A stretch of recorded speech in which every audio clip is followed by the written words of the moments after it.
జర్నలిస్టుల సమస్యల పరిష్కారానికి కృషి చేస్తానని రాష్ట్ర న్యాయ మైనార్టీ సంక్షేమ శాఖ మంత్రి ఎన్ఎండి ఫరూక్ పేర్కొన్నారు.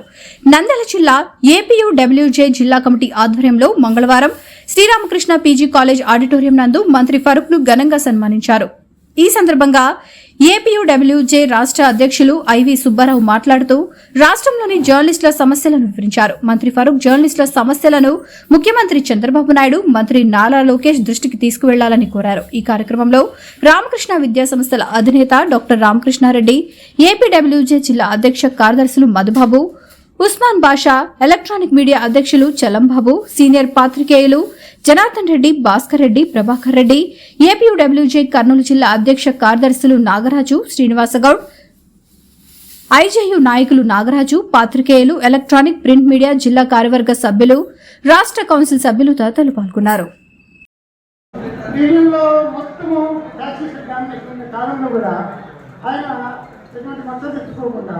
ఆయన తన ఉనికి కాపాడుకుంటూ ఒక ప్రత్యేకమైన రాజకీయ చలామణి అవుతూ ఇన్నాళ్ళు ఇప్పుడు కూడా ఆయన ఎవరికి పొలిటికల్గా చలామణి అవుతున్నారు. పాత్రికేయులకు మొత్తం నుంచి కూడా మీకు పాత్రికేయులకు సకాలను పట్టించుకోవడం అసలు ఆయన కోల్పోవడంతో తరం అప్పట్లోనే వచ్చి ఉండింది. మళ్ళీ తర్వాత 2024 ప్రభుత్వం మారిన తర్వాత చిన్న రాజకీయాల వల్ల చాలా నష్టపోయాం.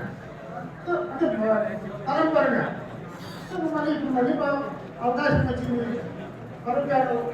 ముఖ్యంగా ఈ వేదిక మీద మంత్రి గారికి మేము ఒక విన్నపం చేయదలుచుకున్నాం. జర్నలిస్టుల తరఫున సార్, జర్నలిస్టులు ఇప్పుడు పెద్దలు ఎంతో మంది చెప్పారు ఇంటి స్థలాలు అని చెప్పి. ఇంటి స్థలాలు ఖచ్చితంగా కూడా మీరు మాకు హామీ ఇచ్చారు.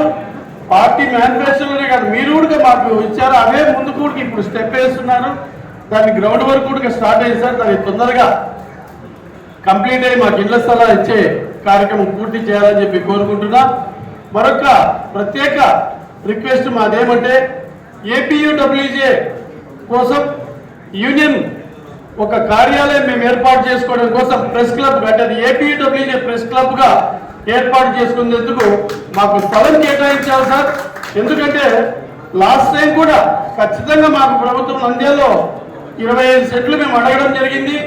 అప్పుడు ఆయన 15 సెంట్లు ఇస్తామన్నారు. సరే, అది ప్రాసెస్ లో కొంచెం లేట్ అవ్వడంతో అప్పుడు అది కార్యరూపం దాల్చలేదు సార్. మీరు దయచేసి మాకు కార్యాలయాన్ని, ఏపీడబ్ల్యూజే కార్యాలయాన్ని ఇవ్వాలని చెప్పి కోరుతున్నా.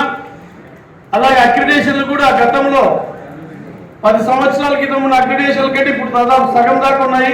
వాటిని కూడా మీరు పునరుద్ధరించాలని చెప్పి, అలాగే జర్నలిస్టుల మీద దాడులు చేస్తున్న వాటి మీద ప్రత్యేక చట్టం తీసుకురావాలని చెప్పి కూడా మా సోదరులు కోరుతారు.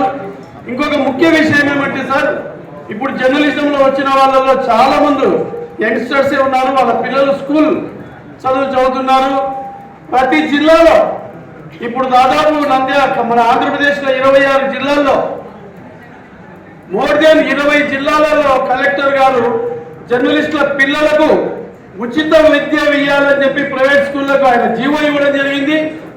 నంద్యాల జిల్లా కలెక్టర్ను కూడా మేము యూనియన్ తరఫున అడిగితే ఆయన కూడా ఒక జీవో ఇచ్చారు. కానీ దాంట్లో చిన్న మిలిక పెట్టారు గౌరవ కలెక్టర్ గారు. ఇవ్వమని చెప్తున్నాను, మీ సాధ్యాసాధ్యాలను చూసుకొని ఇవ్వండి అనే దాని మీద చిన్న స్లిప్పరీ పాయింట్ ఉండడం వల్ల కాబట్టి నంద్యాలలో ఇవ్వలేకపోతున్నారు సార్. మీకు తెలియంది ఏముంది, ఇప్పుడు ప్రజెంట్ యుగంలో విద్య వైద్యమే చాలా కాస్ట్లీ అయింది. కాబట్టి మా పిల్లలకు చదువులు చెప్పించుకోవాలంటే మీరు ఖచ్చితంగా జర్నలిస్టుల అసోసియేషన్ మన ప్రైవేట్ స్కూల్ అసోసియేషన్ మీరు కూర్చోబెట్టి ఖచ్చితంగా జర్నలిస్టుల పిల్లలకు నెక్స్ట్ అకాడమిక్ ఇయర్లో ఖచ్చితంగా ఎటువంటి పరిస్థితుల్లో మా పిల్లలకు మీరు ఉచితంగా స్కూల్ ఫీజు రాయితీ ఇప్పించాలని చెప్పి మీకు మేము 2 చేతులెత్తి ముక్కుతున్నాం సార్. ఎందుకంటే జర్నలిస్టులు ఒక ప్యాషన్తో వచ్చారు ఈ ఫీల్డ్లోకి. ఎక్కడ ఎవరికి శాలరీలు లేవు, ఎవరికి ఎక్కడ ఆదాయం లేదు. కానీ ఏదో ఒకరిని చూసి ఒకరు ప్యాషన్తో మేము ఈ ఫీల్డ్కి వచ్చాం. అంటే ఇది చాలా ప్యాషన్ అనేవాడు తప్పువాడు. ఎందుకంటే ఎవరో ఒకరు ఒక ఇన్సెస్ తీసుకోకపోతే సమస్యను ప్రజల దృష్టికి వారల్లాగా ఏర్పడే తత్వం సిస్టాన్ని మనం వీళ్ళు త్యాగం చేసి వచ్చినట్టే అని చెప్తాను సార్. నేను ముఖ్యంగా మంత్రి గారికి 2 విన్నపాలు. 2009 తర్వాత ఇంతవరకు జర్నలిస్టులకు ఇంటి పట్టాలు నంద్యాలలో ఎవరు ఇవ్వలేదు.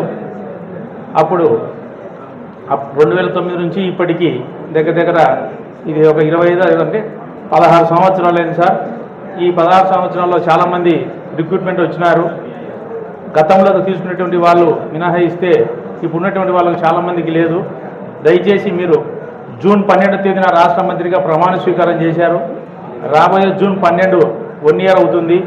అంతలోపు 1 ఇయర్ పూర్తి అయ్యేలోపు మాకు శుభవార్త చెప్తారని, జూన్ 12వ తేదీన ఇంటి పట్టాలు పంపిణీ చేశారని ఆశిస్తున్నాం. అలాగే విద్యాశాఖ అధికారి, ప్రజెంట్ ఉన్నటువంటి విద్యాశాఖ అధికారి చాలా తెలివిగా ఆయన ఇచ్చినటువంటి జీవో వలన ఇబ్బంది పడుతున్నాం. ఒకసారి తమరు ఆయనతో ఈ విషయంపై చర్చించి రాబోయే విద్యా సంవత్సరానికి ప్రారంభానికి ముందే ఒక నిర్ణయం తీసుకొని మా జర్నలిస్టుల అటువంటి వాళ్ళ పిల్లలకు ఇబ్బంది లేకుండా చేస్తారని ఆశిస్తున్నాం.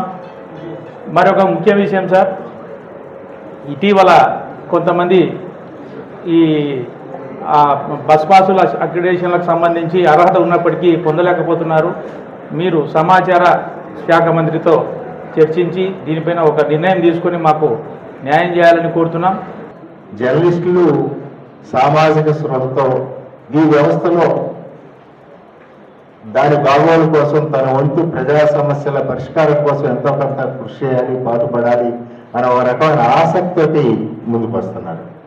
ఆ ఆసక్తి వచ్చిన జర్నలిస్టుల్ని సమాజం సక్రమంగా వినియోగించుకుంటుందా లేదా అనేది ఒక ఎత్తు అయితే, ఆ జర్నలిస్టుల అంశాలను యాజమాన్యాలతో పాటు వాళ్ళ సమస్యల పరిష్కారంలో ప్రభుత్వాలు కూడా భాగస్వాములు కావాల్సిన అవసరం ఉంది.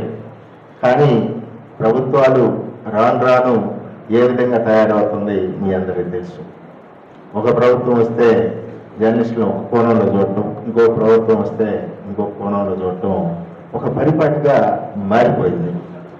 సోషల్ మీడియాలో వస్తున్న అసభ్య పదజాలంతో కూడిన అసత్యాలను నివారించేందుకు ప్రభుత్వం చర్యలు తీసుకోవడానికి ఏపీడబ్ల్యూజే ఇప్పుడు వ్యతిరేకం కాదు, వాటిని నివారించాల్సిందే.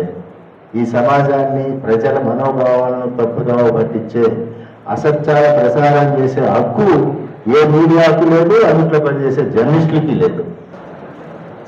ప్రధానమైన సమస్య వర్కింగ్ జర్నలిస్టులకు ఇళ్ల స్థలాలు కేటాయించాలని చెప్పి నేను ఎన్నికల్లో వాగ్దానం చేశాను, ఇందులో సందేహమే లేదు. మీరు ఇక్కడే రామకృష్ణారెడ్డి సార్ డిగ్రీ కాలేజీ ఇటు పక్క 2.5 ఎకరా ఉన్నాయని చెప్పినారా లేదా? మీరు లిస్ట్ చేయండి అని చెప్పాను. వర్కింగ్ జర్నలిస్టు అర్హులైన వారు ఎవరైతే ఇల్లు లేదో, ఎవరైతే పేదవారు ఉన్నారో, ఎందుకంటే జర్నలిస్టు అందరూ చాలామంది పేదవారు ఉన్నారు. మీరు కూడా కష్టజీవులే, ఎందుకంటే ప్రభుత్వానికి మాకు వారధిగా ఉన్నారు. మేము చేపట్టే కార్యక్రమాలన్నీ ఈరోజు మేము చెప్తే మీరు రేపు పేపర్లు వస్తాయి. అంటే ప్రభుత్వం తరఫున ఒక వారధిగా మీరు ఆ రోజు మాకు ఈ కార్యక్రమాన్ని ప్రజలకు తెలియజేస్తూ ఉంటారు. కాబట్టి మీకు కూడా చాలా సమస్యలు, కుటుంబ సమస్యలు ఉన్నాయి. ఈరోజు ప్రెస్ కాన్ఫరెన్స్ పిలిచి మీకు ఎక్కడికో రమ్మంటే పోవాలంటే పెట్రోల్ కావాలా, డీజిల్ కావాలా, మీ దగ్గర జబ్బులు చిది ఉండదు. ఇప్పుడు ప్రెస్ కాన్ఫరెన్స్ పెట్టి ఎక్కడికి రమ్మంటే ఎక్కడి నుంచి వస్తారు వీళ్ళు? ఈ రోజుల్లో పాత రోజుల్లో 5 మంది 6 మంది 7 మంది ఉంటారు. వాళ్ళకి కావాలంటే మేమంతా వెహికల్ పెట్టి జీపో కారు పెట్టి వచ్చినారు. కానీ ఈరోజు సమస్య అయిపోయింది అది. ఇప్పుడు వర్కింగ్ జర్నలిస్టులు చాలా మీరే కాదు, చాలా ఎంతమంది జర్నలిస్టులు ఉన్నారో మీకే తెలుసు. మీరే నేను అడిగిన తర్వాత పేర్లు ఇవ్వలేని పరిస్థితులు మీరు ఉన్నారు. నేను అడిగాను, మీరు ఎంతమంది ఉన్నారో నాకు లిస్ట్ ఇవ్వండి, నేను ఎక్కడ ఇచ్చినా మీరు పోవాలని చెప్పాను. మీరు ఎక్కడిచ్చినా మీరు పోవాలి, వద్దు అనే సమస్య రాకూడదు. అదే ఇక్కడ చలంబాబు ఉన్నారు, చాలా శ్యాంబాబు ఉన్నారు, జనార్దన్ ఉన్నాడు సీనియర్. నేను ఈ జర్నలిస్టులకు ఎన్జిఓస్ కాలనీ ఇచ్చా. ఇప్పుడు దాని పొన్నాపురం కాలనీ కాదు, బసవతార కాలనీ నగర్ అని. ఆ బసవతార నగరం ఇస్తే కొంతమంది పోయినారు, కొంతమంది పోలే. ఆ రోజులు ఆ పరిస్థితులు నేనేం చెప్పడం లేదు. ఆ రోజుల్లో కమ్యూనికేషన్ లేదు, ట్రాన్స్పోర్టేషన్ లేదు, ఏమీ లేవు. వాళ్ళ వీళ్ళ సమస్య ఏమంటే మేము ఎంత దూరం పోవాలంటే మాకు చాలా దూరం అయిపోయింది. అందరికీ వెహికల్స్ ఎక్కడివి ఆ రోజుల్లో సిటీ బస్సులో పోవాలా, మళ్ళీ దిగిపోవాలా, ఆ సమస్యలు ఉన్నాయి. కాబట్టి ఇక్కడ పోలేము. మళ్ళీ ఎవరు ప్రశ్నతో పిలిస్తే మనకి ఆ రోజు సెల్ ఫోన్స్ లేవు. కొంత వాళ్ళ కమ్యూనికేషన్ పంపితే అంత దూరం రావాలా. మీ దానివల్ల చాలామంది అది వదులుకున్నారు. తర్వాత ఈ 10 మంది 20 మంది ఉన్నారు ఆ రోజులు. తర్వాత నెక్స్ట్ ఇస్తే పద్మావతి నగర్లో ఇచ్చా, ముఖద్వారం తలా ఒక 2.5 సెంటు 2 సెంటు ఇచ్చా. ఇచ్చిన తర్వాత మీరు అప్పుడు అది ప్లే గ్రౌండ్ అయింది, అది మీకు కేటాయించిందే. అది మీరు ఇచ్చిన తర్వాత మళ్ళీ ప్రభుత్వం మారిన తర్వాత దాన్ని క్యాన్సిల్ చేసినారు. అది ఇప్పుడు దాదాపు ₹1 సెంటు మీరు దొరుకుతున్నారు. మీరు ఆ రోజు ప్రొటెక్ట్ చేసి ఉంటే అప్పుడు గత ప్రభుత్వంలో వచ్చినాము, కౌన్సిల్ రెజల్యూషన్ ఉంది, కౌన్సిల్ తీర్మానం కూడా ఉంది, మీకు ఇవ్వాలని ఇచ్చాము. ఇచ్చిన తర్వాత దాన్ని నిలబెట్టుకోలేకపోయినాం మనం. ఇంకొకటి రాష్ట్రానికి వెనకాల మసీదు ఉంది ఎదురుగా, దాని పక్కన కూడా దాదాపు ఒక సెంటున్నర పొడుగు చూసుకుంటారు మీరు కూడా. అది జర్నలిస్ట్కి ఇచ్చిందే. దాంట్లో ఏం చేశారు, నక్సలైట్ ప్రతాప్ రెడ్డి వాళ్ళ ఉద్యోగాలు చేసి ఆ ముత్తాజుడు ఒక అమ్మాయి ఎవరు ఉండేది, ఇదంతా గొడవలు చేసి దాంట్లో వెళ్ళిపోయినారు. అది మీకు ఇచ్చింది ఆ స్థలం, అది మీరు వదులుకున్నారు. ఇప్పుడు ఆ కాలానికి ఈ కాలం చూసుకుంటే జర్నలిస్టులు ఇప్పుడు చాలామంది వచ్చేసారు. సోషల్ మీడియా పెరిగిపోయింది, యూట్యూబ్లు వచ్చేసినాయి. ఇప్పుడు వర్కింగ్ జర్నలిస్టులలో ఎవరు ప్రాధాన్యత ఇవ్వాలనేది అర్థం కాని పరిస్థితి అయింది. అయితే ఐ మీన్ ఆల్ జర్నలిస్టులు అయిపోయి, నాట్ ఓన్లీ దిస్ జర్నలిజం. దీన్ని మీరు ఫైనలైజ్ చేయండి. నేను 3 పేర్లు చెప్పాను, మీరు కూర్చొని ఫైనలైజ్ చేయండి. పేదవారు అరువైన వారికే, శ్యాంబాబు కొద్దు చెప్తా, చలంబాబు కొద్దు, వాళ్ళు మీకోసం వాళ్ళని అడగలే, మీకోసం అడిగినారు. డోంట్ లాఫ్, మీకోసం అడిగినారు. మధు సరే, అది పిల్లలు ఉండొచ్చు, మీకు మీ పిల్లలకి ఇవ్వాలని నేను కాదని చెప్పడం లేదు, తీసుకోండి. మీరే నేను ఇచ్చిన కాదు మీరు పోతారంటే పోండి. మీరే చెప్పారు నాకు 2.5 ఎకరాలు తిన్నా దాన్ని ఇవ్వండి అని చెప్పి. తర్వాత ఇంకో విషయం చెప్పారు సుబ్బారావు గారు, సోషల్ మీడియా పెరిగిపోయింది, మీరు అసభ్యంగా నా మీద ఒకటి రాసినారు కదా, అది దేశమంతా వైరల్ అయిపోతుంది. నువ్వు దాని ముందు క్లారిఫికేషన్ చేసుకో. క్లారిఫికేషన్ చేసుకునే ఇది కరెక్టా కాదా సార్, మీ మీద అభ్యయం వచ్చింది, ఎందుకు వచ్చింది, ఎట్లా వచ్చింది అని చెప్పి కరెక్ట్ మాట, అది వాస్తవం. అది దానివల్ల వర్కింగ్ జర్నలిస్ట్కు చెడు పేరు రాకూడదని చెప్పారు. కరెక్ట్ మాట. అది మీరు వర్కింగ్ ఏం చెప్పి తెలుసుకోకుండా ఎవరు చెప్పినాడు సోషల్ మీడియా అయితే అది డ్యామేజ్ అయిపోతుంది కదా, అటు పార్టీకి కానీ అతని వ్యక్తిత్వాన్ని కానీ అతని కానీ డ్యామేజ్ అవుతుంది. కాబట్టి అది కూడా మీరు తెలుసుకొని చేయండి అని చెప్పి చెప్పడం జరిగింది. ఇది ఎగ్జాక్ట్లీ అది కరెక్ట్ మాట, అది వాస్తవం. అది జర్నలిజం అంటే. జర్నలిజంలో క్వాలిఫికేషన్ ఉండాలా. దాంట్లో హైదరాబాద్ ఆ రోజులు వీళ్ళు వచ్చి ప్రశ్నలు అడుగుతుంటే కొత్తగా మేము వచ్చిన క్యాబినెట్ మంత్రులు తత్వరమిత అయిపోయిన సబ్జెక్టు తెలియకుండా వాళ్ళు 2 విషయాలు కూడా అడిగేవాళ్ళు. ఈరోజు యూట్యూబ్లో నేషనల్ యూట్యూబ్లో చూడటం ఎటువంటి భేదాలు ఉన్నారో వారికి తెలుసు. వాళ్ళందరికీ కొన్ని ప్రభుత్వాలు వచ్చిన తర్వాత 2 భేదాలు ఉంటే ఉండదని చెప్పి తీసేసినారు. లేరు వాళ్ళు ఈ రోజుల్లో.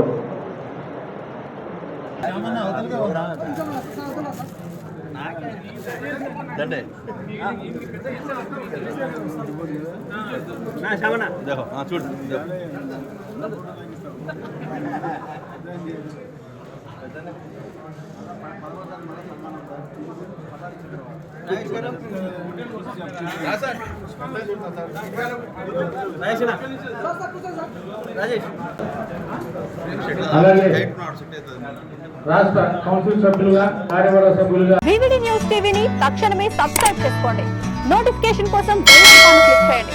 మరిన్ని అప్డేట్స్ కోసం ప్రతి ఒక్క కుటుంబానికి ఉచిత ప్రకటనలు వచ్చే విధంగా మీకోసం మీ ముందుకు వివిడి న్యూస్ టీవీని ఏపీ ఫైబర్ నందు 99వ ఛానల్ మరియు యూట్యూబ్ నందు వీక్షించెదరు.